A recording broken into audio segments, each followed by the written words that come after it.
ചിറക്കടവ് ഗ്രാമപഞ്ചായത്തിൽ standing committee chairman തെരഞ്ഞെടുപ്പ് ഈ മാസം 12-ന് നടക്കും. ഇന്ന് ചേർന്ന യോഗത്തിൽ സ്റ്റാൻഡിംഗ് കമ്മിറ്റിയിലേക്കുള്ള അംഗങ്ങളെ തെരഞ്ഞെടുത്തു. LDF, UDF അംഗങ്ങൾ പരസ്പരം വോട്ട് ചെയ്ത് സഹായിച്ചതായി BJP പറയുന്നു.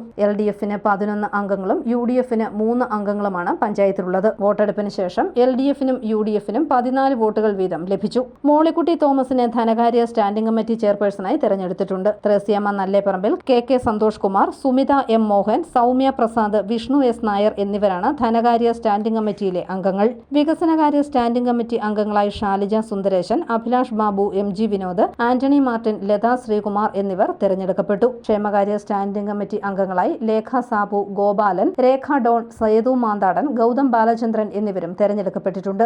ആരോഗ്യ വിദ്യാഭ്യാസ സ്റ്റാൻഡിംഗ് കമ്മിറ്റി അംഗങ്ങളായി ഷാക്കി സജീവ്, സുബിത ബിനോയ്, ജയകൃഷ്ണൻ VG, മോഹൻകുമാർ, ഉഷ ശ്രീകുമാർ എന്നിവരും തെരഞ്ഞെടുക്കപ്പെട്ടു. പ്രസിഡന്റ് TN ഗിരീഷ് കുമാറിന്റെ അധ്യക്ഷതയിലായിരുന്നു യോഗം. News bureau, Ponkunnam.